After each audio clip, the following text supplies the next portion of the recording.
అందరికీ నమస్కారం. ఎవరో ఒక అమ్మాయి పడుతూ లేస్తూ ఊరి చివరికి చేరుకుంది. తనను చూస్తేనే అర్థమైంది ఏదో జరగరానిది జరిగింది అని. బట్టలు అన్నీ నలిగిపోయి, జుట్టంతా చెదిరిపోయి, సొమ్మసిల్లిపోతూ తన ఊరి చివరన ఉన్న గుడిని చేరింది. అక్కడికి చేరగానే తన ఒంట్లో శక్తి లేక అక్కడే గుడిలో ఒక పిల్లర్కి ఒరిగి కూర్చొని పోయింది. సూర్యుడు కూడా వెళ్తున్నా అంటూ అప్పటి వరకు తనకి తోడుగా ఉండి తను వెళ్ళవలసిన సమయం కాగానే సెలవంటూ వెళ్ళిపోయాడు. ఊరు చివరన ఉన్న గుడిలో ఆ అమ్మాయి ఎవరి కోసమో చాలాసేపటి నుండి ఎదురు చూస్తూ ఉంది. అక్కడ వాతావరణం చాలా నిశ్శబ్దంగా ఉంది. తన చూపులు ఎవరి రాక కోసమో తెలియదు, కానీ ఆ చూపుల్లో కన్నీరు ఇంకిపోయి తను ఎదురు చూసే వ్యక్తి కోసం తన కనులు మూతలు పడుతున్నా తనని చూడాలి అని తపించిపోతున్నాయి. అంతటి నిశ్శబ్దం కూడా తనని భయాందోళనకి గురి చేయడం లేదు. కేవలం తన మనసు, చూపు ఎవరి రాక కోసమో ఎదురు చూస్తూనే ఉన్నాయి. తనకి ఓపిక పోతుంది, కళ్ళు మూతలు పడుతున్నాయి, కానీ తన నిరీక్షణ ఆగడం లేదు. కేవలం తను దైవాన్ని ఒక్కటే కోరుకుంటుంది. తను ఎదురు చూసే వ్యక్తి వచ్చేవరకు తన ప్రాణం నిలుపమని. తనలో శక్తి సన్నగిల్లుతుంది. అయినా కూడా తను గుండె నిబ్బరంతో అన్ని వైపులా చూస్తూనే ఉంది. కళ్ళు మసక అవుతూ తను ఇక కూర్చోలేక నేలను ఒరిగిపోయే సమయాన తను ఎదురు చూసే వ్యక్తి తన కోసం పరుగు పెడుతూ వస్తూ ఉన్నాడు. తనను చూడగానే సన్నగిల్లుతున్న తన ఓపిక మళ్ళీ వచ్చింది. తన వాడు తన కోసం ఆత్రంగా పరుగు పెడుతూ వస్తూ ఉంటే తన కళ్ళ వెంట కన్నీరు వద్దు అన్నా నేను నీతో పాటు ఎదురు చూస్తూ ఉన్నాను అంటూ వస్తున్నాయి. తను నిరీక్షించే చెలికాడు తన కోసం తనని చేరాలి అని వస్తూ ఉంటే ఆ అమ్మాయికి ఇప్పటికీ నమ్మకం కుదరడం లేదు. తన కోసం ఒకరు ఇంతగా పరితపిస్తూ వస్తారు అని తను కలలో కూడా ఊహించలేదు.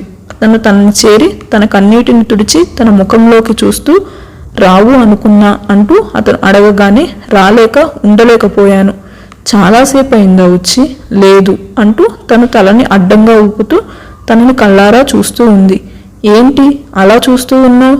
ఏం లేదు. నువ్వు నా కోసం వచ్చావా? లేదు. ఆమె షాక్ అయ్యి, మరి నీ ప్రేమ కోసం వచ్చాను. నాకు నీ కళ్ళల్లో నా మీద కనిపించే ప్రేమ కావాలి. నా కోసం నువ్వు ఎదురు చూడటం కావాలి. నన్ను ఎప్పుడూ వెతికే ఈ చూపు కావాలి. నా కోసం ఏడ్చే నీ కన్నీరు కావాలి అంటూ అతను తన కళ్ళల్లోకి చూస్తూ ఉన్నాడు. ఇద్దరు ఒకరి కళ్ళల్లోకి ఒకరు చూసుకుంటూ తన మనసున ప్రేమని ఎలా వ్యక్తపరచాలో తెలియక తన ప్రేయసి పెదాలపై తన ప్రేమని తెలుపుతూ ఉండిపోయాడు. తను కూడా తను ఎదురు చూసిన నిరీక్షణ ఫలించి తనని చేరగానే తన ప్రియుని ప్రేమని ఆస్వాదిస్తూ ప్రతిస్పందిస్తూ ఉండిపోయింది. కాసేపటికి తన పిడికిలలో అప్పటి వరకు గట్టిగా పట్టుకుని ఉన్న పచ్చని పసుపు తాడిని పిడికిలు తెరిచి తన ప్రియుని ముందు ఉంచింది. తన ప్రేయసి కళ్ళల్లోకి చూస్తూ ఆ తాళిని తీసుకుని తన ప్రేయసి మెడలో తన ప్రేమ సాక్షిగా ఆ దైవం ముందు 3 ముళ్ళు వేస్తూ ఉన్నాడు. తను అలా తన మెడలో తాళిని కడుతూ ఉంటే తను అతని కళ్ళల్లోకి చూస్తూ తన కళ్ళల్లో కన్నీరు వస్తూ ఉంటే తాళి అతని కట్టడం ఆలస్యం. వెంటనే అతన్ని హక్ చేసుకొని గట్టిగా పట్టుకొని ఉండిపోయింది. ఏంటిది అంటూ తన ముఖాన్ని చేతిలోకి తీసుకొని ఏమైంది అని అతను అడగగానే నాతో జీవితాంతం ఉంటావా? నా చేతిని చివరి వరకు వదలకుండా ఇలాగే పట్టుకుని ఉండగలవా? అతను నవ్వుతూ ఎప్పటికీ ఈ చేతిని విడువను, అది చావులో అయినా సరే అంటూ అతను ఆమెను గట్టిగా తన కౌగిల్లో బంధించి పట్టుకుని చుట్టూ ప్రపంచంతో సంబంధం లేకుండా ఉండిపోయారు. తన మెడలో తాళి పడిన నిమిషం తన సంతోషం అంతా ఇంతా కాదు, కానీ అప్పటి వరకు తన కడుపులో కత్తి గాయం వల్ల వస్తున్న రక్తానికి అడ్డుకట్ట వేసిన తన వస్త్రం తొలగిపోగానే మళ్ళీ రక్తం బయటకు వస్తూ ఉంటే తన చెలికాని ఒడిలో వాలిపోయింది. రాధా, రాధా లే! తన వేదన రాధ చెవిని చేరడం లేదు. తను పూర్తిగా స్పృహ కోల్పోయింది. తను చేసిన ప్రయత్నం ఫలించి కాసేపటికి రాధ స్పృహలోకి వచ్చింది. క్రిష్ అంటూ పదాలు ఒత్తి పలుకుతూ తనని పెనవేసుకుని ఉండిపోయింది. రాధా, ఏమైంది? మాట్లాడు. క్రిష్, నువ్వు నాతో జీవితం పంచుకోవడం బహుశా ఆ భగవంతునికి కూడా ఇష్టం లేదేమో.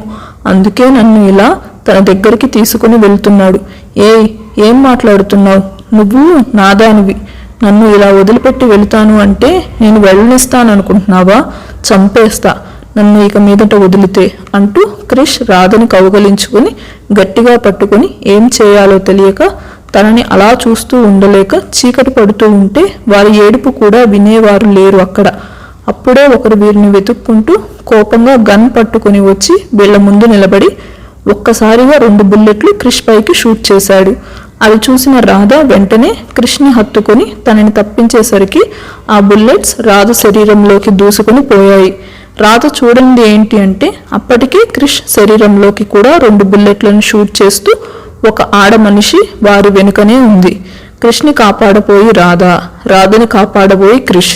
ఇద్దరూ కూడా వారిని చంపడానికి వచ్చిన వారి నుండి ఒకరిని ఒకరు కాపాడబోయి ఇద్దరూ బుల్లెట్లోకి బలి అయ్యారు. అయినా కూడా వారి చేతులు పట్టు సడలలేదు. ఒకరి చేతిలో మరొక చేతిని గట్టిగా పట్టుకుని కింద పడిపోగానే కృష్ణ రాధను చూస్తూ నవ్వుతూ తన దగ్గరగా జరిగి రాధ నుదుటి మీద ముద్దు పెట్టి తనని చూస్తూ నవ్వుతూ పక్కకి ఒరిగి పడుకొని పోతాడు.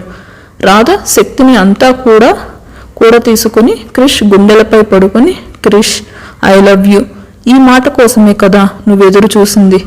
రాధ అలా చెప్పగానే క్రిష్ రాధ కళ్ళల్లోకి చూస్తూ ఏం టైంలో చెప్పావే పొట్టి, అమ్మా చాలా నొప్పిగా ఉంది, నువ్వు మళ్ళీ నన్ను పొట్టి అంటున్నావు అంటూ అలిగిన రాధని చూస్తూ రాధ అలా మూతి ముడుచుకోగానే క్రిష్ తనని చూస్తూ నవ్వుతాడు. అమ్మా నొప్పిగా ఉందా? మరి తగిలింది బుల్లెట్ అమ్మా, ఏ నీకు నొప్పిగా లేదా? లేదు. ఏ నీకెందుకు లేదు? ఎందుకు అంటే నేను నీ కౌగిల్లో ఉన్నాను, అందుకే నాకు నొప్పి ఏర్పడటం లేదు అంటూ క్రిష్ చొక్కాని గట్టిగా పట్టుకుని సపోర్ట్ తీసుకుంటూ క్రిష్ పెదాల మీద తన ముద్దుతో క్రిష్ బాధను పోగొట్టే ప్రయత్నం చేస్తుంది. రాధని మరింత గట్టిగా పట్టుకుంటూ ఉండిపోయాడు క్రిష్. కాసేపటికి ఇద్దరు పూర్తిగా బుల్లెట్ గాయాల వల్ల స్పృహ కోల్పోయారే కానీ వారి ఇరువురు ఒకరికొకరు పట్టుకున్న వారి చేతులు పట్టు సడలలేదు. రాధా కృష్ణ ఇద్దరు స్పృహ కోల్పోయిన తర్వాత వారిని షూట్ చేసిన వాళ్ళు వాళ్ళ దగ్గరికి వస్తూ ఉంటే అప్పుడే పోలీస్ కమిషనర్ వాహనం అక్కడికి రావడం చూసి వాళ్ళు అక్కడి నుండి పారిపోయారు. వచ్చిన అధికారులు అక్కడ కృష్ణను చూసి షాక్ అయ్యి అంబులెన్స్కి కాల్ చేసి వెంటనే వారిని హాస్పిటల్కి తీసుకువెళ్దామని ఇద్దరిని లేపగానే వారి చేతులు గట్టిగా పట్టుకుని ఉన్నారు. అటు రాధ కానీ కృష్ణ కానీ చేతులు విడవడం లేదు. సిబ్బంది వారిని గట్టిగా ప్రయత్నించి ఇద్దరి చేతుల్ని విడతీసి హాస్పిటల్కి తరలించారు. అసలు ఈ రాధాకృష్ణలు ఎవరు? వారిని ఎవరు ఎందుకు షూట్ చేశారు? అసలు వీళ్ళ కథ ఏంటి? ఇద్దరు ఇక్కడికి ఎందుకు చేరారు? ఇప్పుడు ఎందుకు పెళ్లి చేసుకోవాల్సి వచ్చింది? అంతా కూడా గతం. ఆ గతం ఇప్పుడు వారు చెప్పే పరిస్థితుల్లో లేరు కాబట్టి నేను చెప్తాను మీకు. అదొక పెద్ద కంపెనీ. అందులో బిజినెస్ మ్యాగ్నెట్స్ అందరూ కూడా టెండర్ వేయడానికి సిద్ధంగా ఉన్నారు. అందరికీ ముందే దాన్ని ఏ కంపెనీ కొనేస్తుందో తెలిసినా కూడా ఆశ చావదు కదా. అందుకే టెండర్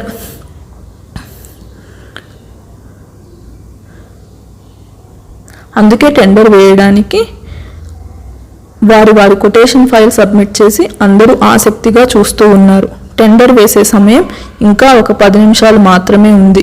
అప్పుడే చారీ గ్రూప్ ఆఫ్ ఇండస్ట్రీస్ వారి బాస్ మిస్టర్ మనోజ్ చారీ కొటేషన్ ఫైల్ సబ్మిట్ చేసి కూర్చొని ఒక కన్నింగ్ నవ్వుకుంటూ తనకే టెండర్ వస్తుందన్న నమ్మకంతో ఎదురు చూస్తూ ఉన్నాడు. ఇంకా సమయం 2 నిమిషాలు ఉంది అనగా ఏమైంది, ఇంకా స్టార్ట్ చేయండి అని మనోజ్ వారిని తొందర చేస్తూ ఉన్నారు. ఆగండి సార్, ఇంకా నిమిషం సమయం ఉంది అనగానే మనోజ్కి గుండెలో ఒక రకమైన భయం మొదలైంది. ఎందుకు తనకి అంతగా కంగారుగా ఉందో తెలియడం లేదు. తన ఒంటికి చెమటలు పడుతూ ఉంటే కర్చీఫ్తో తుడుచుకొని పక్కకు చూసేసరికి తన ముఖానికి దగ్గరగా ముఖం పెట్టి కూర్చొని ఉన్నాడు Brindavan industry boss mister Krish alias Krishnavarma. నువ్వెలా ఇక్కడికి? ఏంట్రా భయంగా ఉందా? నేనంటే ఏంటో తెలిసి కూడా నా జోలికి వచ్చావంటే నీ ధైర్యం నాకు నచ్చిందిరా. నిన్ను ఏదో చేయాలి, ఏం చేయాలి అంటూ అని క్రిష్ తన నుదుటి మీద చూపుడు వేలు పెట్టుకొని రాస్తూ ఆలోచిస్తూ ఉంటాడు. కాసేపటికి క్రిష్ టెండర్ మనకే వచ్చింది అని మురళి వచ్చి చెప్పగానే షాక్ అయి చూస్తాడు మనోజ్. అక్కడ చూసేసరికి టెండర్ బృందావన్ కంపెనీ వారికి చేసినట్టుగా పేపర్స్ రెడీ చేస్తున్నారు సిబ్బంది. ఏరా షాక్ అయ్యావా? నువ్వు నన్ను ఇక్కడికి రాకుండా చేసి టెండర్ తీసుకోవాలనుకున్నావు, కానీ నేను టెండర్ వేసిన కంపెనీ మనుషుల్నే కొన్నాను అని నీకు తెలియదు కదా పాపం. నేను ఇక్కడికి రాకపోయినా ఆ టెండర్ నాదేరా. నీలో ఈ ధైర్యాన్ని నేను ఇప్పుడు చంపకపోతే ఇప్పుడు నా ఈగో సాటిస్ఫై కాదురా. మురళి వీడిని ఏం చేద్దాం? ఏముంది క్రిష్, ఎప్పుడూ చేసేదే. నీ చేతి సైన్ వాని మీద కూడా పెట్టు. లేదు, వీనికి నా సైన్ మాత్రమే సరిపోదు అంటూ మనోజ్ని చూస్తూ నవ్వుతాడు. ఆ నవ్వు చూడగానే మనోజ్కి చెమటలు పడుతున్నాయి. తను ఏం చేయబోతున్నాడో గెస్ కూడా చేయలేక తన్ని చూస్తూ ఉంటాడు. అప్పుడే మనోజ్కి ఒక ఫోన్ కాల్ వస్తుంది. దాన్ని తను లిఫ్ట్ చేయగానే విషయం విన్న అతను ఒక్కసారిగా ఫోన్ని కింద పడేసి షాక్ అయ్యి తనకి ఎదురుగా ఉన్న క్రిష్ని చూస్తూ ఉన్నాడు. ఎదురుగా ఉన్న క్రిష్ నవ్వుకుంటూ ఉంటే అప్పుడే టెండర్ని స్వీకరించడానికి Brindavan group of industry MD mister కృష్ణవర్మని రమ్మని అనౌన్స్ చేయగానే తను నవ్వుకుంటూ, ఒరేయ్, నా జోలికి వస్తే ఇప్పుడు లైఫ్ లేకుండా చేశాను, మరొకసారి ఇలాగే చేస్తే నువ్వే లేకుండా చేస్తాను అంటూ కృష్ణవర్మ తన కళ్ళల్లోకి కోపంగా చూస్తూ, ఒక్కసారి అది నాది అనుకున్నాను అంటే దాన్ని పొందటం కోసం ఏం చేయడానికైనా వెనుకాడును అంటూ గ్లాసెస్ పెట్టుకుని టెండర్ స్వీకరించడానికి వెళ్తాడు. ఉషోదయ కిరణాలతో సూర్యుడు అప్పుడే మబ్బుల చాటు నుండి తన వెలుతురుని భూమిపైకి ప్రసరింపచేస్తూ వెచ్చగా వేడిని అందిస్తూ ఉంటే చల్లని గాలులకి చెట్లకి ఉన్న పువ్వులు రాలుతూ కిందకి పడుతున్నాయి. అవి ఎవరి కోసమో పూలబాటని ఏర్పాటు చేసినట్లు ఉంది. తను ఎవరో మరి. మువ్వల సవ్వడి చేస్తూ అడుగులో అడుగు వేసుకుంటూ నీలిరంగు హాఫ్ శారీలో చూడ చక్కని తను వస్తూ ఉంటే తాము వేసిన పూల బాటపై తను నడుస్తూ వెళ్తుంటే మరింతగా ఉన్న పూలని తనపైకి విసురుతున్నవి. ఆ పూల వానలో నుండి నడుస్తూ వస్తున్న తనని చూసి తన హృదయం తనకి సంకేతాలు పంపిస్తూ ఉంటే అలాగే తనను చూస్తూ ఉండిపోయాడు. వస్తున్న ఆ అమ్మాయి తన ముందరికి వచ్చి నిలబడి తన కళ్ళల్లోకి చూస్తూ ఉండగా గాలి ఆ అమ్మాయి ముఖాన్ని తన ఓణితో కప్పేసింది. తను ఆ ఓణిని తొలగించి చూస్తే ఆ అమ్మాయి కళ్ళు ఎందుకో కన్నీటితో నిండిపోయి తననే చూస్తూ ఉన్నాయి. తన కన్నీటిని చూసిన అతను తనని అలా చూడలేక తన కన్నీటిని తుడవాలి అని తన చేతిని ఆ అమ్మాయి కంటిని చేరేలోపే తను అతన్ని వెనక్కి నెట్టేసి అక్కడి నుండి పరుగున వెనక్కి వెళ్ళిపోయింది. ఒక్కసారిగా మెలకువ వచ్చి లేచి కూర్చున్నాడు. క్రిష్ తనకి ఒంటి నిండా చెమటతో తడిచిపోయి ఉన్నాడు. తనని అలా చూసిన మోహన్ వెంటనే తన దగ్గరికి వచ్చి, ఏంట్రా, మళ్ళీ అదే కల వచ్చిందా? హా అంటూ కృష్ణ తన జుట్టంతా పీక్కుంటూ, ఎవర్రా తను అసలు? ఎందుకు రోజు నా కలలోకి వస్తుంది?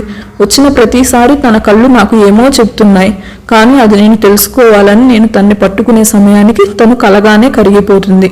అసలు తను నాకేం చెప్పాలనుకుంటుందిరా అంటూ కృష్ణ ఆలోచనలో ఉండిపోయాడు.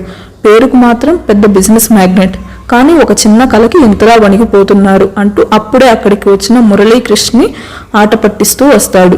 మోహన్, మురళి ఇద్దరూ కూడా కృష్ణని చూస్తూ నవ్వుకుంటూ ఉంటారు. కానీ క్రిష్ వారి జోక్ని ఎంజాయ్ చేసే స్థితిలో లేడు. కృష్ణని అలా చూడగానే ఇద్దరూ సైలెంట్ అయ్యి చెరో పక్కగా చేరిపోయారు కృష్ణకి. క్రిష్, ఏంట్రా ఇది ఒక కల కోసం? ఒరే మురళి, అది కల కాదురా. తన కళ్ళు నాకేదో చెప్పాలి అని చూస్తున్నాయి, కానీ నేను తన కళ్ళని చూడటం ఆలస్యం చేశాను. అందుకే తను నాకు ప్రతిసారి చెప్పలేక వెళ్ళిపోతుంది. ఒరే, టూ మచ్గా ఆలోచిస్తున్నావురా అని మోహన్ అన్నా కూడా తను సైలెంట్గా ఉన్నాడే కానీ మాట్లాడటం లేదు. తన పరిస్థితి అర్థమైన మురళి కృష్ణని చూస్తూ, ఒరే, ఒకవేళ ఏదో ఒకరోజు తను నీ ముందరికి వస్తే ఏం చేస్తావురా? వదులుకోనరా తన్ని, తనకన్నిటికి కారణమైన వారిని కూడా విడిచిపెట్టను అంటూ కృష్ణ కోపంగా పిడికిలు బిగించగానే ఇద్దరూ భయపడిపోయారు. వారికి తెలుసు కృష్ణ కోపం గురించి. అందుకే వెంటనే తన్ని పట్టుకొని, అది సరే గాని ఈరోజు పేపర్ చూసావా? ఎందుకు? నిన్న నువ్వు ఇచ్చిన షాక్కి ఆ మనోజ్ గారు మన దేశం వదిలి పక్క దేశం వెళ్ళాడురా. ఏమంటున్నావు అంటూ మోహన్ అడగగానే, నిన్న కృష్ణని టెండర్ వేయనీయకుండా రౌడీల్ని పెట్టాడు కదరా, వీడి ఏకంగా వాణ్ణి ఇన్కమ్ ట్యాక్స్ డిపార్ట్మెంట్ వాళ్లకు పట్టించి వాని ఆస్తులన్నీ సీజ్ చేయించాడు. అయినా ఇన్కమ్ ట్యాక్స్ వాళ్ళు వాళ్ళని కేసు క్లోజ్ అయ్యే వరకు పక్క జిల్లాకు కూడా పంపరు కదరా. వీడు ఏకంగా దేశాన్ని ఎలా వదిలిపోయాడు? ఎందుకంటే ఆ ఇన్కమ్ ట్యాక్స్ వాళ్ళు మనవాడు పంపిన వాళ్ళు కాబట్టి. అంటే మురళి నవ్వుకుంటూ, వాళ్ళని పంపి వాని ఆస్తుల పేపర్స్ అన్నీ తెప్పించింది మన కృష్ణ కాబట్టి. ఎందుకు ఇలా చేసావు క్రిష్? నేనేం చేశానురా? వాడు ఎలా అయితే అడ్డదారిలో వచ్చాడో నేను అలాగే వాడిని ఆస్తి మొత్తం నా గుప్పెట్లో పెట్టుకున్నా.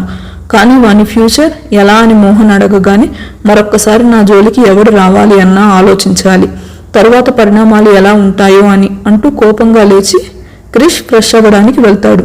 ఒరే మురళి, వీని కోపం చూస్తుంటే భయంగా ఉందిరా. దేనికిరా? వీని కోపమే వీని ప్రమాదాల్లోకి నెట్టేస్తుందేమో అని భయంగా ఉందిరా. నువ్వేం భయపడకు మోహన్, నేనెప్పుడు వానికి తోడుగా ఉంటాను కదా. సరే, టిఫిన్ రెడీ చేసావా? హా చేశాను. వానికి ఇష్టమైన పెసరట్టు ఉప్మా. సరే పద అంటూ ముగ్గురు కూడా కూర్చొని టిఫిన్ చేస్తూ ఉంటే మోహన్, నీలా ఎవరు వంటలు చేయలేరులా అంటూ క్రిష్ తనని పొగుడుకుంటూ టిఫిన్ చేస్తూ ఉన్నాడు. క్రిష్ మాటలకి మోహన్ నవ్వుకుంటూ, నన్ను నా కుటుంబమే వద్దు అనుకుని బయటికి నెట్టేస్తే నాకు ఆశ్రయం ఇచ్చావు కదరా, కనీసం నీకు కడుపు నిండా భోజనం వండి పెడుతున్నా అంటూ తను ఏడుస్తూ కూర్చొనిపోయాడు. మోహన్ ఏడవగానే క్రిష్కి కోపం వచ్చి, ఎన్నిసార్లు చెప్పాను నీకు నీ గతాన్ని మర్చిపోయి మాతో పాటుగా ఆఫీస్కి రమ్మని, కానీ నువ్వు అంటూ కోపంగా క్రిష్ మోహన్ని అనగానే తను వచ్చి క్రిష్ని పట్టుకొని ఏడుస్తాడు. క్రిష్ మోహన్ని ఓదారుస్తూ తనకి ఎదురుగా కూర్చోబెట్టి తన్ని చూస్తాడు. క్రిష్, నిన్నెలా పుట్టడం నా తప్పు కాదు, కానీ లోకం మమ్మల్ని చూసే విధానం ఇంకా మారాలిరా. నేను ఒక గే అని అందరికీ తెలుసు. అలాంటప్పుడు నేను నీ ఆఫీస్కి వస్తే నన్ను అందరూ ఒక వింత వస్తువుని చూసినట్టుగా చూస్తారు. అది నాకు ఇష్టం లేదు. నిన్ను కూడా ఎవరైనా షడప్ మోహన్, ఎవడో ఏదో అనుకుంటాడని మనల్ని మనం ఇలా కించపరుచుకోవడం కరెక్ట్ కాదు. నిన్ను నువ్వు తక్కువగా చేసుకుని ఇంకోసారి నాతో మాట్లాడకు. క్రిష్, మోహన్ సెన్సిటివ్ గురించి మనకి తెలుసు కదరా, వాడిని ఇబ్బంది పెట్టకు అని మురళి చెప్పగానే క్రిష్ కోపాన్ని తగ్గించుకొని, మోహన్ ఆకలిగా ఉందిరా, ఇంకా కొంచెం వెయ్యి అనగానే మోహన్ క్రిష్ ఆకలి గురించి ఆలోచించి వెంటనే వెళ్ళి మరి కొంచెం వడ్డిస్తూ వారు తినే వరకు ఉండి మోహన్ వారిని ఆఫీస్కి సాగనంపి ఇంటి పనిలో పడిపోతాడు. కార్ ఆఫీస్కి బయలుదేరింది. ఏంటి క్రిష్, ఈ కోపం కొంచెం తగ్గించుకోరా. ఒరే, నాకేమీ ఊరికే కోపం రాదు, నాకు నచ్చనిది ఏడుపు. మనం అనుకున్నది మనం సాధించుకోవాలి, కానీ ఇలా ఏడిస్తే నాకు నచ్చదు. మోహన్ కూడా ఎవరో ఏమో అనుకుంటారని వానికి వాడు హౌస్ అరెస్ట్ అయ్యాడు. అది నాకు నచ్చడం లేదు. ఎవరి కోసమో వాడెందుకు బయట ప్రపంచానికి దూరంగా ఉండాలి? తనలాంటి వారు కూడా బయట ప్రపంచంలో అందరితో పోటీ పడుతూ వాళ్ళ కళని నిజం చేసుకోవడం లేదా? ఎక్కడో కొందరు అలా ఉన్నారు అని వీడెందుకు ఇలా ఉండిపోవాలి అంటూ క్రిష్ ఆవేశంగా మురళికి చెప్తూ ఉంటే, ఒరే, అందరూ మోహన్ లాగా ఉండరు కదా, నువ్వు నోర్మి అంటూ కోపంగా క్రిష్ అనేసరికి ఒక్కసారిగా కారు ఆగిపోయింది. ఒరే నాయన, నీ కోపానికి కారు కూడా భయపడిపోయినట్టుందిరా. డ్రైవర్, ఏమైంది? బ్యాక్ టైర్ పంచర్ అయింది సార్. అవునా, ఇప్పుడు ఎలా రా? డ్రైవర్, టైర్ చేంజ్ చేయడానికి ఎంత టైం పడుతుంది? ఒక 20 నిమిషాలు సార్. సరే, త్వరగా చెయ్యని క్రిష్ మురళి ఇద్దరు కిందకి దిగి చూస్తూ ఉంటారు. మురళి డ్రైవర్కి పనిలో హెల్ప్ చేస్తూ ఉంటే క్రిష్ ఒక సిగరెట్ తీసుకుని పొగని గుండెల నిండా తీసుకుని బయటకి వదులుతూ తన టెన్షన్ తగ్గించుకునే పనిలో పడ్డాడు. చుట్టూ చూస్తూ పక్కకి చూసిన క్రిష్కి ముఖానికి స్కార్ఫ్ కట్టుకుని కళ్ళకి కూలింగ్ గ్లాసెస్ పెట్టుకుని ఒక అమ్మాయి తన ముందు నుండే కొంత దూరంలో ఆగి ఉన్న కారు దగ్గరికి వెళుతూ ఉంది. క్రిష్ ఊదిన సిగరెట్ పొగ ఆ అమ్మాయి ముఖానికి తాకగానే కోపం వచ్చిన తను క్రిష్ ముందరికి వచ్చి తన చేతిలో ఉన్న సిగరెట్ తీసుకుని కింద పడేసి కాలితో తొక్కుతూ క్రిష్ని చూస్తూ, నువ్వు మనిషివేనా? అసలు కొంచెం కూడా కామన్ సెన్స్ లేదా? సిగరెట్ తాగడమే తప్పు, పైగా పోయే వారి మీద పొగను ఊదుతావా? తను అలా తిడుతూ ఉన్న క్రిష్ తనని ఏం అనలేక చూస్తూ ఉండిపోతాడు. తన మాటలు విన్న మురళి వచ్చి తను క్రిష్ని అనడం చూసి, ఎవరు నువ్వు? ఎందుకు మావాడిని అంతగా తిడుతున్నావు? తిట్టకపోతే ముద్దు పెట్టుకోవాలా? రోడ్డు మీద పోయే వారి మీద సిగరెట్ పొగ వదులుతూ ఉంటే ఊకోవాలా అంటూ తన మురళి మీదకి సీరియస్ అవుతుంది. సారీ. ఏంటి, మళ్ళీ చెప్పు అని తను క్రిష్ని గట్టిగా అడగగానే క్రిష్ నవ్వుకుంటూ సారీ అంటాడు. ఒరే నువ్వు ఆగు అని క్రిష్ చేతిని చూపెడుతూ మురళిని కంట్రోల్ చేస్తాడు. అది ఇంకోసారి ఇలా రోడ్ల మీద సిగరెట్ తాగుతూ కనిపించావో జాగ్రత్త అంటూ చూపుడు వెళుతూ వార్నింగ్ ఇస్తూ వెళ్తుంది. వెళ్తున్న తన్ని క్రిష్ చూస్తూ ఉండిపోతే మురళి క్రిష్ని షాక్ అయ్యి చూస్తూ ఉండిపోయాడు. వెళుతున్న తను కార్ ఎక్కుతూ తన గ్లాసెస్ని రిమూవ్ చేసి క్రిష్ని చూస్తూ కారులో కూర్చుంది. తన గ్లాసెస్ తీసి క్రిష్ని చూడగానే తన కళ్ళని చూసిన క్రిష్ షాక్ అయ్యి ఆగు అంటూ తన కారు వెనుకనే పరుగు పెడతాడు.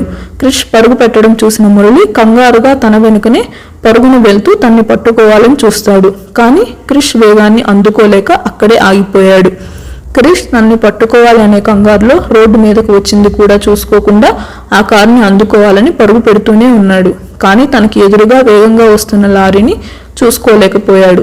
లారీ వేగంగా వస్తూ క్రిష్ని ఢీ కొడుతుంది అనే టైంలో మురళి వచ్చి క్రిష్ని పక్కకు నెట్టుకొని పోతాడు. అప్పుడు కానీ తను ఎక్కడ ఉన్నాడో స్పృహలోకి రాడు క్రిష్. చస్తావా ఏంటి ఆ పరుగు పెట్టడం? ముందు ఏముందో చూసుకోవా అంటూ మురళి క్రిష్ని కోప్పడుతూ ఉంటాడు. క్రిష్ మురళి మాటలు ఏమీ వినడం లేదు. ఒరేయ్ నిన్నే అంటూ తన్ని కదిపేసరికి తను ఎవరు? తానేరా, నా కల్లోకి వచ్చే అమ్మాయి. వాట్? అవును, అవే కళ్ళు, తానేరా. అయితే తన కోసం ఇలా పిచ్చివాన్లా తన వెనకే వెళ్ళిపోతావా? క్రిష్ దగ్గర సమాధానం లేదు. మౌనంగా ఉండిపోయాడు. సరే పద, ఆఫీస్కి వెళ్ళి మాట్లాడుకుందామని ఇద్దరు ఆఫీస్కి వెళ్ళిపోయారు. ఆఫీస్కి వెళ్ళగానే క్రిష్ మనసులో లేదు. ఏంట్రా ఇంకా అదే ఆలోచిస్తూ ఉన్నావా? అవునరా, తను చిక్కినట్టే చిక్కి తప్పించుకుంది. అయినా నీ కల్లో తన కళ్ళ వెంట కన్నీరు వస్తుంటే చూశాను అన్నావు. కానీ ఈమెను చూస్తూ ఉంటే ఎదుటి వారిని ఏడిపించేలా ఉందిరా అంటూ మురళి చెప్తున్నాడు. కానీ తన మాటలు వినడం లేదు. క్రిష్ తన ముందు ఉన్న పేపర్ మీద తను చూసిన ఆ అమ్మాయి కళ్ళని డ్రా చేయడం స్టార్ట్ చేశాడు. ఒరేయ్, ఏం చేస్తున్నావురా? క్రిష్ సీరియస్గా తన కళ్ళని డ్రా చేయడంలో మునిగిపోయాడు. క్రిష్ తన మాట వినడు అని మురళి అక్కడి నుంచి వెళ్ళిపోతాడు. క్రిష్ తన కళ్ళని బొమ్మ వేయడంలో తాను మర్చిపోయి మరీ వేస్తూ ఉన్నాడు. బొమ్మ వేయడం పూర్తి కాగానే క్రిష్ దాన్ని చూస్తూ, ఎక్కడ ఉన్నావు? నాతో ఏం చెప్పాలనుకుంటున్నావు? అలా కనిపించి ఇలా వెళ్ళిపోయావా? మళ్ళీ ఎప్పుడు కనిపిస్తావు? అంటూ క్రిష్ తన గీసిన బొమ్మ ఫ్రేమ్లో సెట్ చేసి తన ముందు పెట్టుకుని వర్క్లో పడిపోతాడు. అసలు ఆ అమ్మాయి ఎవరు? తను క్రిష్ కళ్ళలోకి ఎందుకు వస్తుంది అని తెలుసుకోవాలనుకుంటే నెక్స్ట్ రాబోయే వీడియోస్ని చూడండి. ఈ వీడియో కనుక నచ్చినట్టయితే లైక్ చేసి మా ఛానల్ని సబ్స్క్రైబ్ చేసుకోండి.